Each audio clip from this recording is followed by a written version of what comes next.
At CIA Black Site and Guantanamo Bay, identification of al-Qaeda couriers was a priority. In 2007, US intelligence discovered the name of a trusted Bin Laden courier. Last August, after years of painstaking work by our intelligence community, I was briefed on a possible lead to Bin Laden. In 2009, he was tracked. August 2010, they found his fortress in Abbottabad, Pakistan. The compound had no phone, no internet. It was far from certain, and it took many months to run this thread to ground. I met repeatedly with my national security team as we developed more information about the possibility that we had located Bin Laden hiding within a compound deep inside Pakistan. US intelligence concluded that this house was built to hide someone of significance. Beside the courier and his brother, a third family, suspected to be the Bin Ladens, lived in the compound. Last week, I determined that we had enough intelligence to take action and authorized an operation to get Osama bin Laden and bring him to justice. Over Abbottabad, in the night, helicopters could be heard. Unknowingly, Sohail Bata will use Twitter to blog live a moment in history.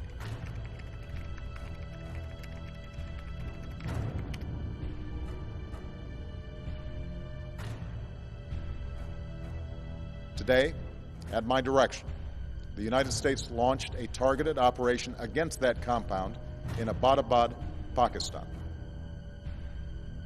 When President Obama gave the order, a small group of Navy SEALs wearing night vision goggles blast their way into the compound.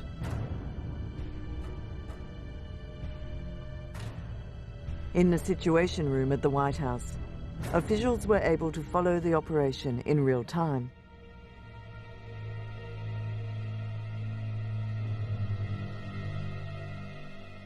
A firefight erupts.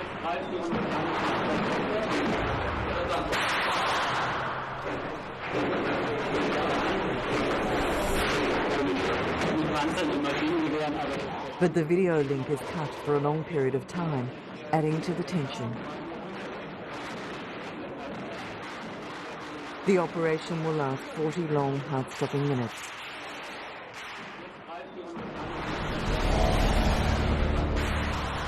Then, in the Situation Room, relief. The code name Geronimo is heard. The target had been killed. Tonight, I can report to the American people and to the world that the United States has conducted an operation that killed Osama bin Laden, the leader of al-Qaeda, and a terrorist who's responsible for the murder of thousands of innocent men, women, and children.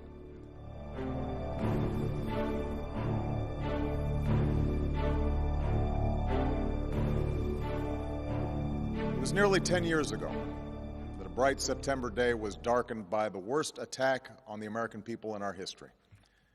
The images of 9/11 are seared into our national memory. Hijacked planes cutting through a cloudless September sky, the Twin Towers collapsing to the ground.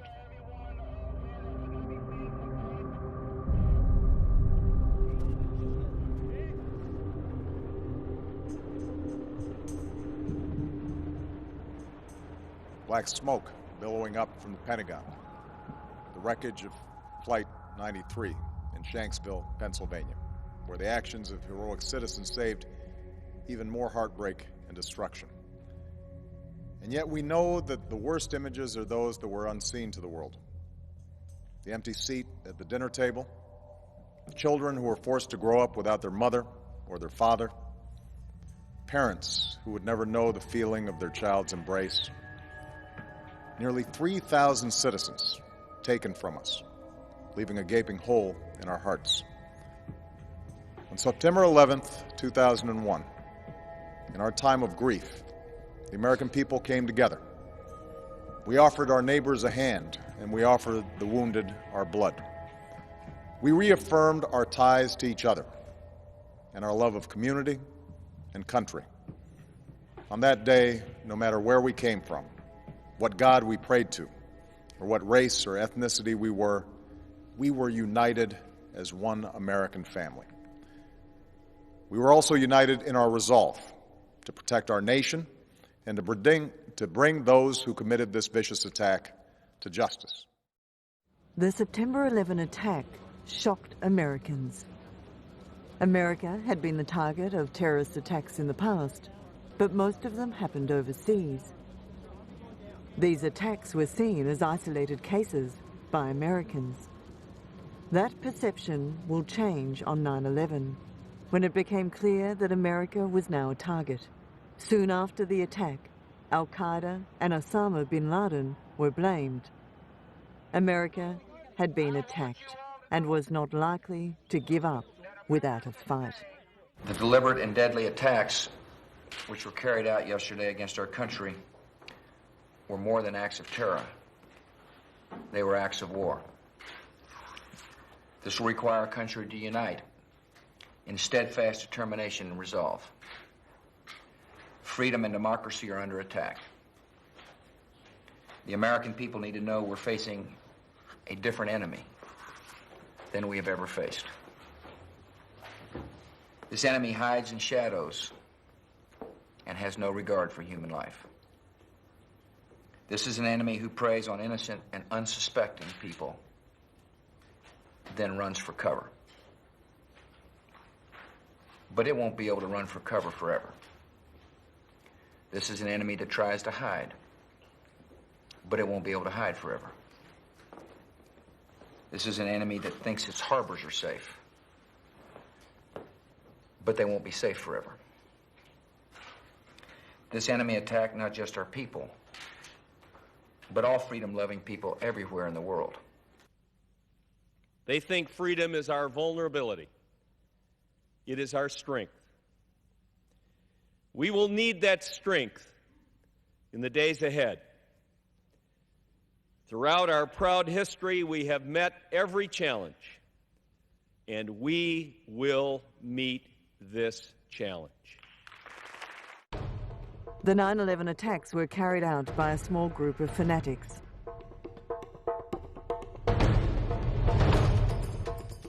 Al-Qaeda, a terrorist organization misunderstood, based in Afghanistan and protected there by the Taliban government, dispatched this group.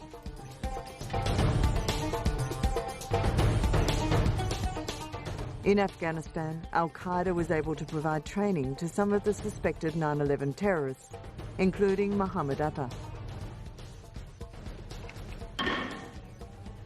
Mr. Speaker, the President of the United States.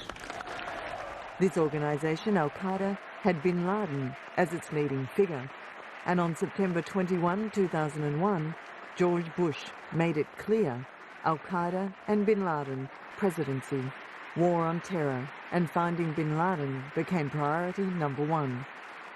The Taliban must act, and act immediately. They will hand over the terrorists, where they will share in their fate. Tonight, a few miles from the damaged Pentagon, I have a message for our military. Be ready. I've called the armed forces to alert, and there is a reason. The hour is coming when America will act, and you will make us proud. Al-Qaeda, the Taliban, and Bin Laden had been warned. Surrender or face the full force of the US Army. The next day, the Taliban rejected this ultimatum, stating there was no evidence in their possession linking Bin Laden to the September 11 attacks. After the refusal of the Taliban regime to meet Bush demands, the US government quickly launched military operations in Afghanistan. My message is for everybody who wears the uniform, get ready. The United States will do what it takes to win this war. And I ask patience of the American people. There's no question in my mind we'll have the resolve. I witnessed it yesterday on the construction site. Behind the sadness and the exhaustion, there is a desire by the American people to not seek only revenge, but to win a war against barbaric behavior, people that hate freedom and hate what we stand for. And this is an administration that is going to dedicate ourselves to winning that war.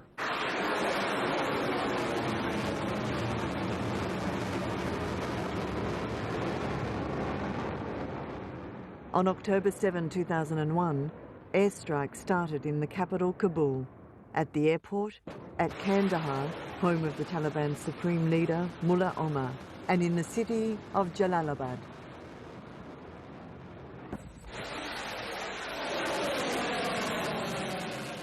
Later that day, President Bush confirmed the strikes on national television. Good afternoon.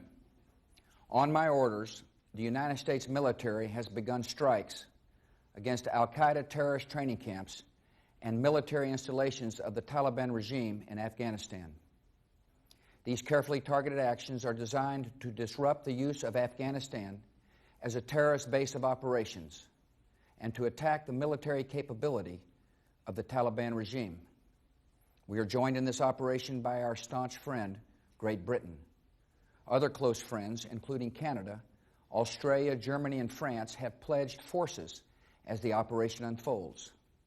More than 40 countries in the Middle East, Africa, Europe, and across Asia have granted air transit or landing rights. Many more have shared intelligence. We are supported by the collective will of the world. More than 2 weeks ago, I gave Taliban leaders a series of clear and specific demands. Close terrorist training camps, hand over leaders of the al-Qaeda network, and return all foreign nationals, including American citizens unjustly detained in your country. None of these demands were met. And now, the Taliban will pay a price. By destroying camps and disrupting communications, we will make it more difficult for the terror network to train new recruits and coordinate their evil plans. These brutal attacks are as horrendous terrorist act as anywhere else in the world.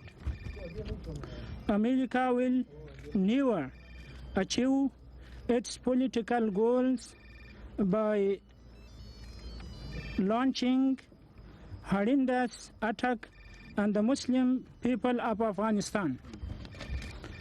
The Islamic Emirate of Afghanistan has always chosen the faith of tax, the faith in the way of tax, and reasons to solve problems. But America has always chosen the militaristic approach. A pre-recorded videotape of Osama Bin Laden was released before the attacks, in which he condemned any attacks against Afghanistan.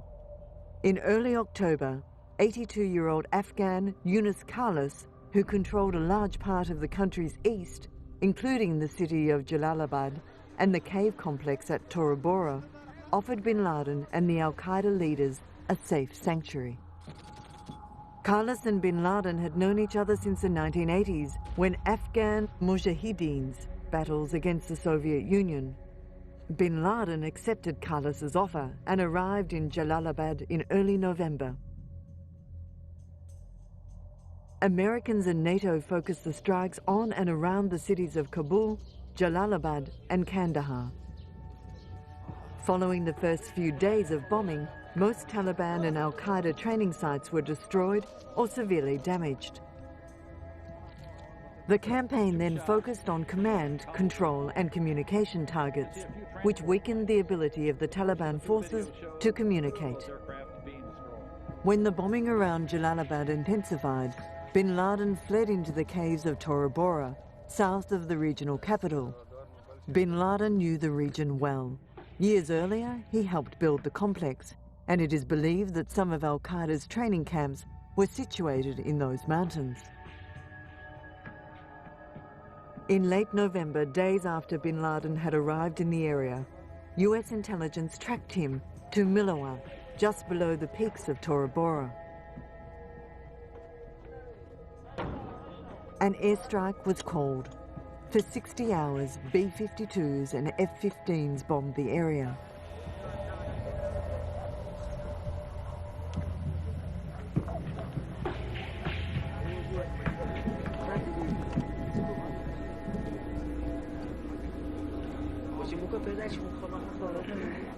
Bin Laden was forced to flee deeper into the mountains.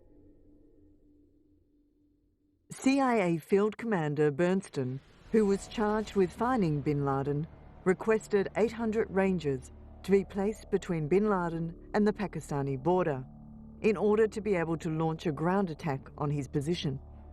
The troops were never deployed, and without them, a ground assault was too risky. As the United States carpet-bombed Tora Bora, Bin Laden urged his fighters to carry on against the Americans. The American campaign was predominantly an airstrike. US officials preparing for the invasion of Iraq were reluctant to send troops to force Bin Laden out of the caves.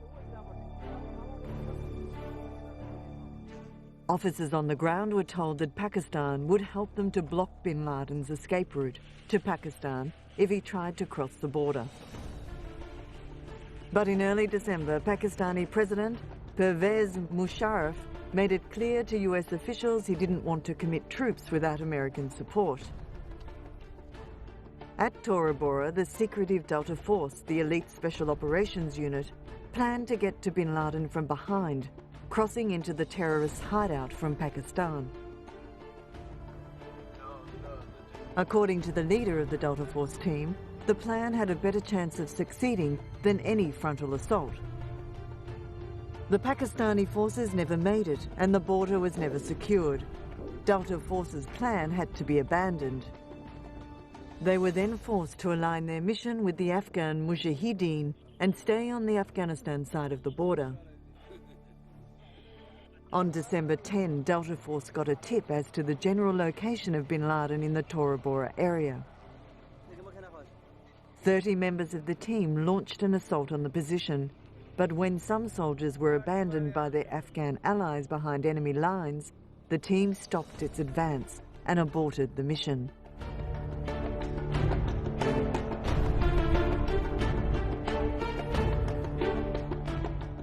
Osama Bin Laden manages to escape from Tora Bora.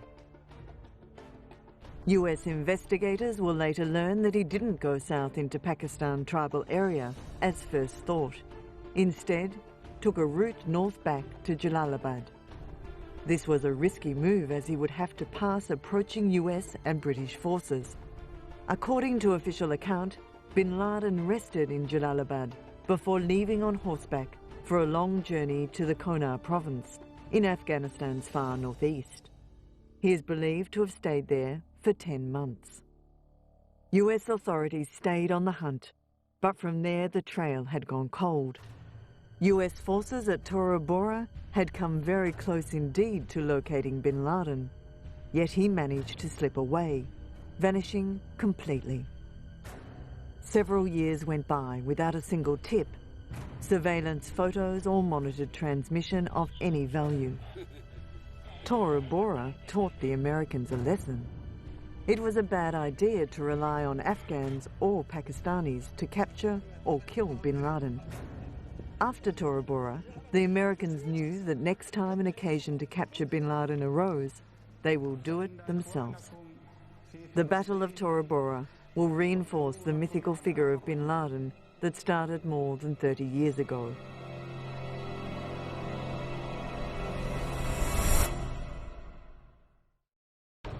In the second part of the 20th century, high birth rate and decline of infant mortality had produced a common problem throughout the Muslim world. A large, steadily increasing population of young men without any reasonable expectation of suitable employment, a sure sign of possible social turbulence. Many of these young men were the product of secular and religious schools. The education system devoted little, if any, attention to the rest of the world. Frustrated in their search for a decent living, unable to benefit from their education, some of these young men became easy targets for radicalization.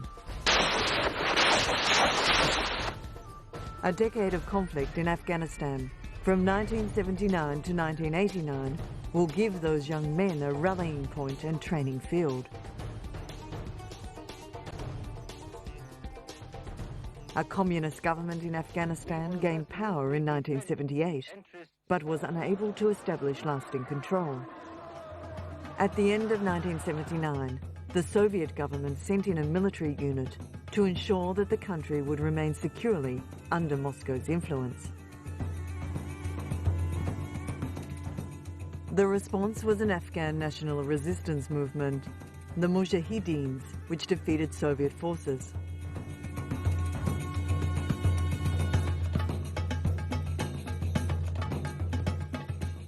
Young Muslims from around the world flocked to Afghanistan to join as volunteers in what was seen as a holy war, jihad against an invader.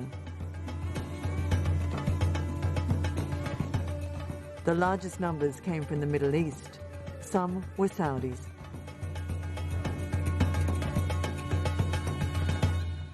Among them was Osama Bin Laden. 23 when he arrived in Afghanistan in 1980, Bin Laden was the 17th of 57 children of a Saudi construction magnate.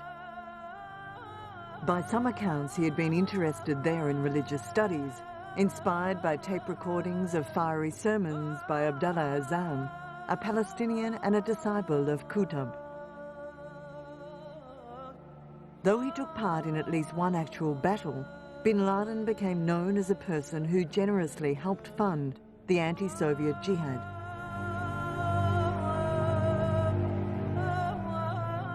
Bin Laden and the cleric Azam had joined in creating a bureau of services, Mektab al-Khidmat, or MAC, which channeled new recruits into Afghanistan.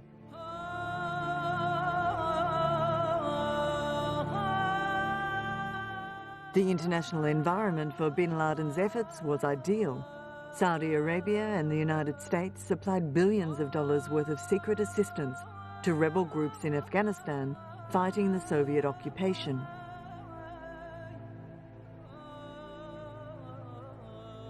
But Bin Laden and his comrades had their own sources of support and training, and they received little or no assistance from the United States.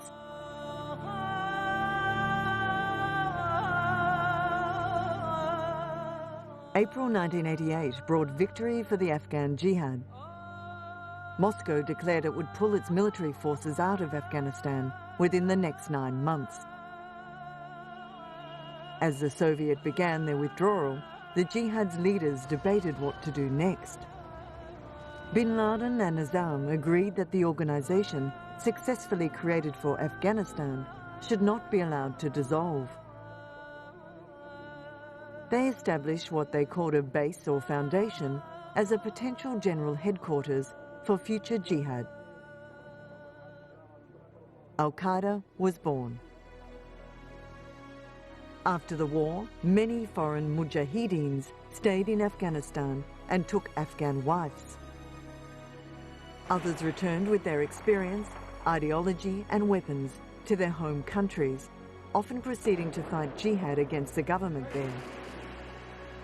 The most extreme case was Algeria, where the jihadis fought the government in a bloody civil war that cost more than 150,000 lives. A large number of foreign mujahideens went to Bosnia to fight against Bosnian Serbs and Croats. Following the Soviet Union's withdrawal from Afghanistan, Osama bin Laden returned to Saudi Arabia in 1990 as a hero of jihad, who along with his Arab Legion had brought down the mighty superpower of the Soviet Union.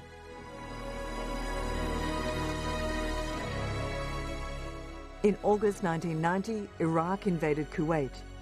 Bin Laden, whose efforts in Afghanistan had earned him celebrity and respect, proposed to the Saudi monarchy. He summoned his mujahideens for a jihad to retake Kuwait. He was rebuffed, and the Saudis joined the US-led coalition.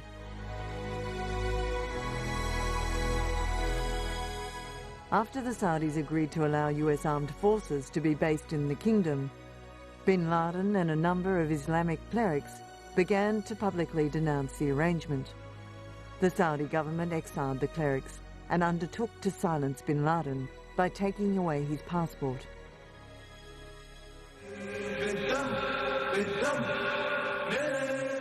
Bin Laden moved to Sudan in 1991 and set up a large and complex set of entwined business and terrorist enterprises.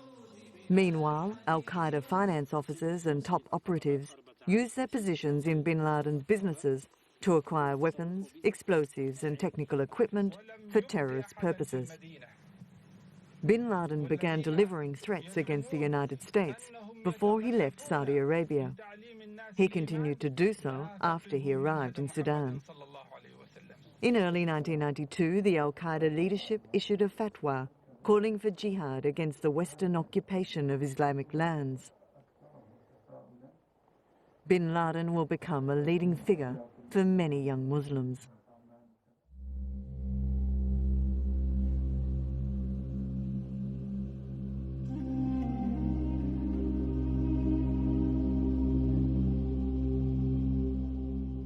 Bin Laden reportedly showed particular interest in learning how to use truck bombs, such as the one that had killed 241 US Marines in Lebanon in 1983.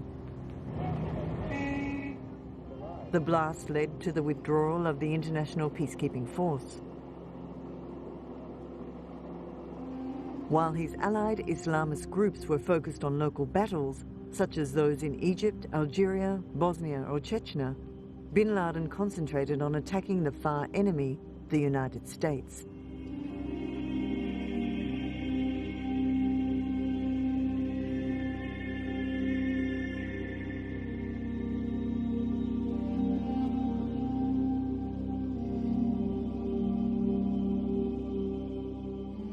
After US troops deployed to Somalia in late 1992, al-Qaeda leaders formulated a fatwa demanding their eviction.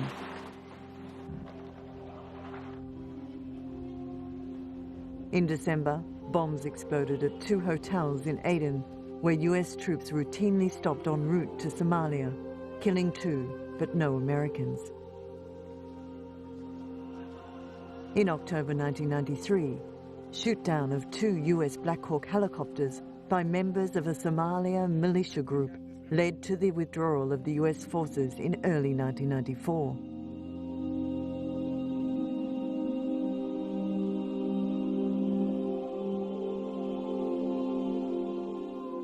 Bin Laden's ideas worked. By attacking the Americans, they were forced to withdraw from what was viewed as the Holy Land.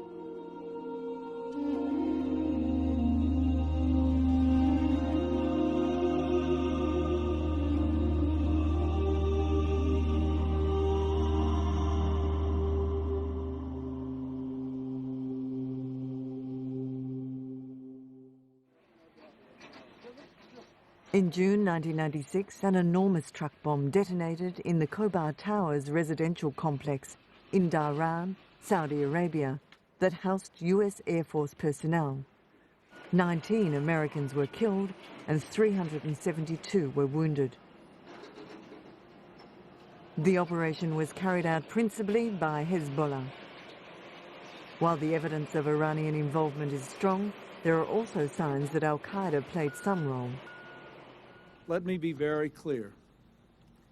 We will not resist, we will not rest in our efforts to find who is responsible for this outrage, to pursue them and to punish them. Anyone who attacks one American attacks every American, and we protect and defend our own. In this period, other prominent attacks in which bin Laden's involvement is at best cloudy are the 1993 bombing of the World Trade Center, a plot that same year to destroy landmarks in New York, and the 1995 Manila air plot to blow up a dozen US airliners over the Pacific. Not until 1998 did al-Qaeda undertake a major terrorist operation of its own, in large because bin Laden lost his base in Sudan.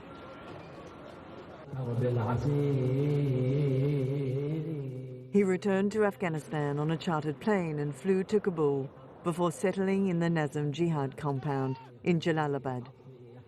after being invited by Abdul Rasul Saif, leader of the Islamic Union for the Liberation of Afghanistan. After spending a few months with these three leaders in the border region hosted by them, Bin Laden forged a close relationship with some of the leaders of Afghanistan's new Taliban government, notably Mullah Muhammad Omar.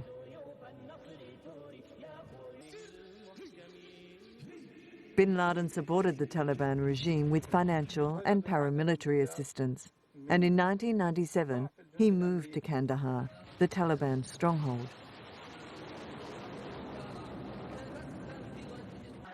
In Afghanistan, Bin Laden and al-Qaeda were able to raise some money from donors from the days of the Soviet jihad and intensified the recruitment and training of jihad fighters.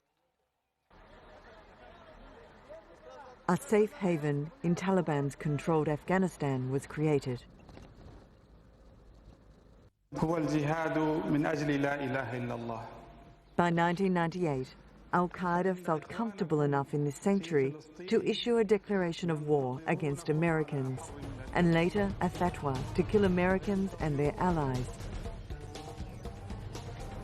The first act of war directly ordered by al-Qaeda came on August 7, 1998. A series of attacks in which hundreds of people were killed in simultaneous truck bomb explosions at the United States embassies in Dar es Salaam, Tanzania and Nairobi, Kenya. The attacks, which were linked to local members of the Egyptian Islamic Jihad, brought Osama Bin Laden and Ayman al-Zawahiri to the attention of the US public for the first time and resulted in the FBI placing Bin Laden on its 10 most wanted list. In response to the bombings, US President Bill Clinton ordered Operation Infinite Reach, a series of cruise missile strikes on targets in Sudan and Afghanistan on August 20, 1998, announcing the planned strike in a primetime address on American television. Our target was terror. Our mission was clear: to strike at the network of radical groups affiliated with and funded by Osama Bin Laden, perhaps the preeminent organizer and financier of international terrorism in the world today. The attack failed to harm Bin Laden or the al-Qaeda core, but killed 19 people.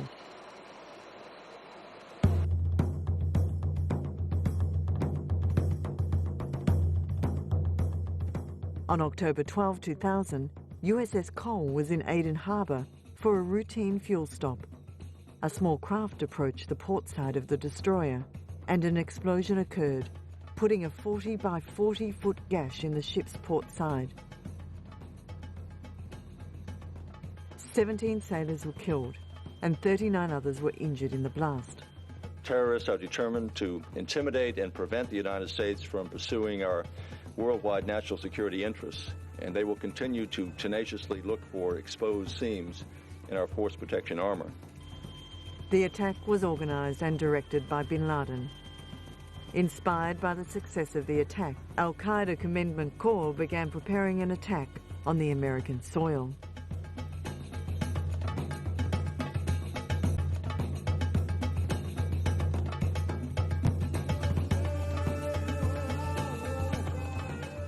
Then came 9/11, the London bombing, the Bali bombings, and a string of others, all with links to al-Qaeda and Osama bin Laden.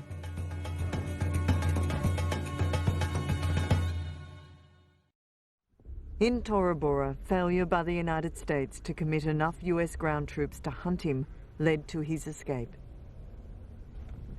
A few months after Tora Bora, as part of the preparation for the war in Iraq, the Bush administration pulled out many agents that had been searching for bin Laden in Afghanistan.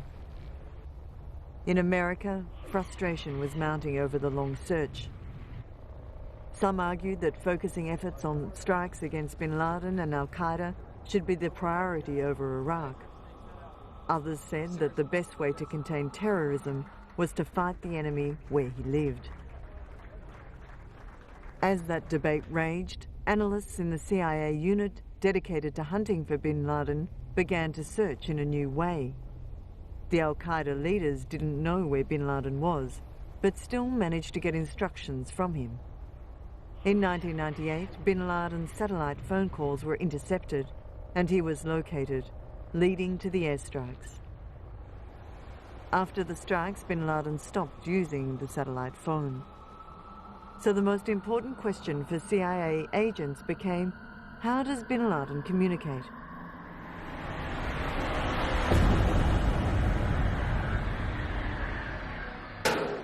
Meanwhile, in Afghanistan, many al-Qaeda fighters were found, arrested and transferred to CIA black site and Guantanamo Bay.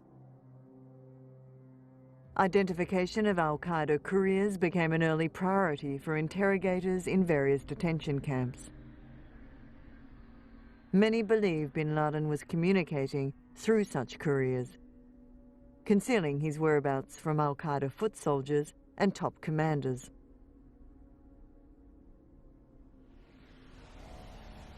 By 2002, interrogators had heard unsupported claims about an al-Qaeda courier with the war name Abu Ahmed al-Kuwaiti. After his arrest, Khalid Sheikh Mohammed, the alleged mastermind of 9/11, revealed under interrogation that he knew al-Kuwaiti, but that he was not active in al-Qaeda. In 2004, another prisoner told interrogators that al-Kuwaiti was close to Bin Laden, Khalid Sheikh Mohammed, and Mohammed's successor, Abu Farij al-Libi. He also revealed that al-Kuwaiti had not been seen in some time. US officials began to suspect that he might be traveling with Bin Laden. When confronted with the prisoner account, Khalid Sheikh Mohammed maintained his original story. Abu Faraj al-Libi was captured in 2005 and transferred to Guantanamo in September 2006.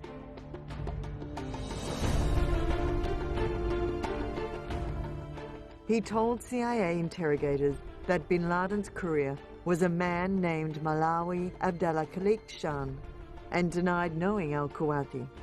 Because both Mohammed and al-Libi had minimized al-Kuwaiti's importance, officials speculated that he was part of Bin Laden's inner circle.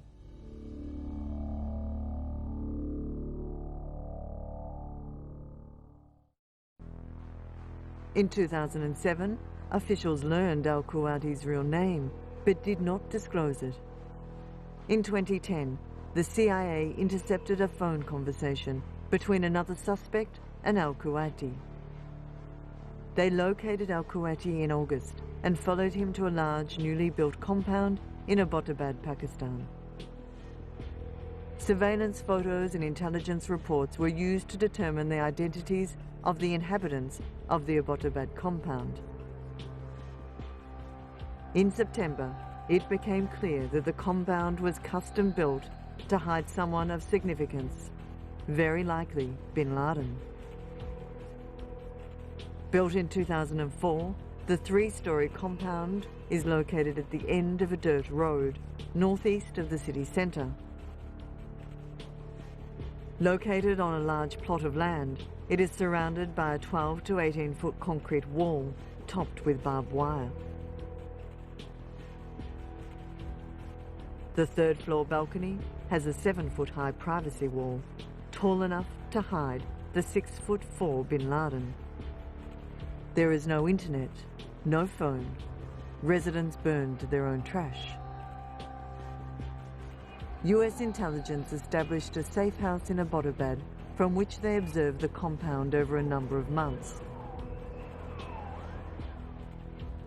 After an intelligence gathering effort on the courier's Pakistan compound that began in September 2010, President Obama met with his national security advisors on March 14 to create an action plan. They met 4 more times, March 29, April 12, April 19, and April 28, in the 6 weeks before the raid. On April 29, at 8:20 a.m., President Obama met with counter-terrorism advisor John Brennan, National Security Advisor Thomas E. Donnellan, and other national security advisors. Obama then gave the order to raid the Abbottabad compound. After President Obama authorized the mission to kill or capture bin Laden, CIA Director Leon Panetta gave the go-ahead at midday on May 1. The raid was carried out by a group of Navy SEALs.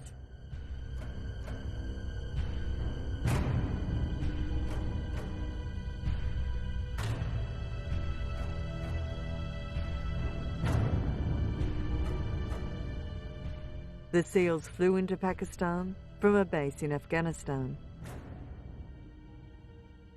They were armed with assault rifles, night vision goggles and handguns.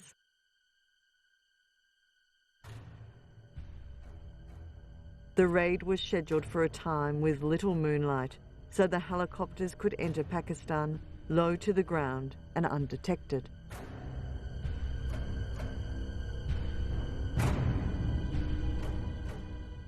At approximately 1 a.m. local time, the SEALs breached the compound's walls using explosives. Encounters between the SEALs and the residents took place in the guest house. In the main building on the first floor was where 2 adult males lived. On the second and third floors was where bin Laden lived with his family. The second and third floors were the last section of the compound to be cleared. In addition to Osama bin Laden, 3 other men and a woman were killed in the operation.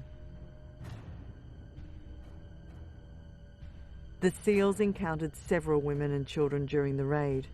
They restrained them with plastic handcuffs or zip ties and left them in place until the raid was over, at which point they were moved outside for Pakistani forces to discover. While bin Laden's body was taken by US forces, the bodies of the 4 others killed in the raid were left behind at the compound. Bin Laden and the SEALs encountered each other on the 2nd or 3rd floor of the residence.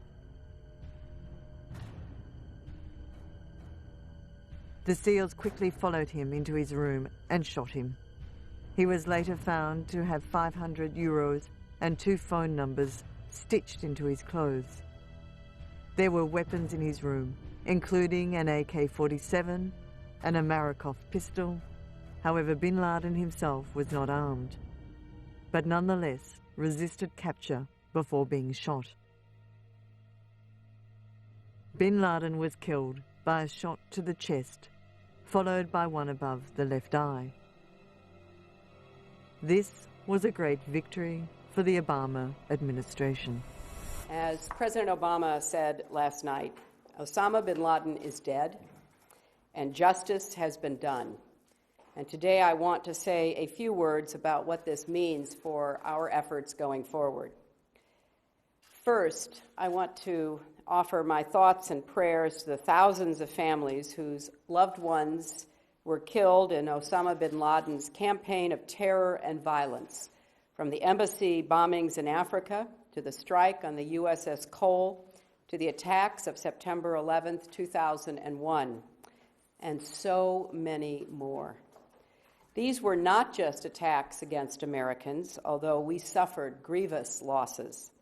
These were attacks against the whole world. In London and Madrid, Bali, Istanbul, and many other places, innocent people, most of them Muslims, were targeted in markets and mosques, in subway stations, and on airplanes. Each attack motivated by a violent ideology that holds no value for human life or regard for human dignity. I know that nothing can make up for the loss of the victims or fill the voids they left, but I hope their families can now find some comfort in the fact that justice has been served. Second, I want to join the President in honoring the courage and commitment of the brave men and women who serve our country and have worked tirelessly and relentlessly for more than a decade to track down and bring Osama bin Laden, this terrorist, to justice. Obviously, we've all had disagreements and differences in the past. I suspect we'll have them again in the future. But last night, as Americans learned that the United States had carried out an operation that resulted in the capture and death of Osama bin Laden, we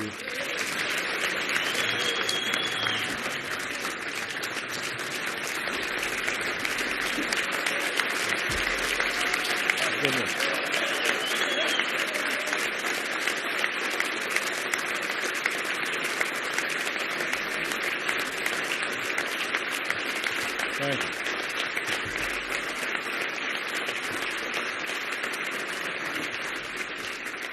You know, I think we experienced the same sense of unity that prevailed on 9/11. We were reminded again that there is a pride in what this nation stands for and what we can achieve that runs far deeper than party, far deeper than politics. I want to again recognize the heroes who carried out this incredibly dangerous mission, as well as all the military and counterterrorism professionals who made the mission possible. Many believe that bin Laden should have been brought to justice. His death left many questions unanswered. Is the world now a safer place? Do the West, and particularly the United States, need to fear reprisals? Was there an opportunity to get bin Laden alive in order to trial him and possibly get some answers? All we know is bin Laden is not the leader of al-Qaeda anymore, but al-Qaeda still exists. The new al-Qaeda leader is Saif al-Adel, and the hunt is on.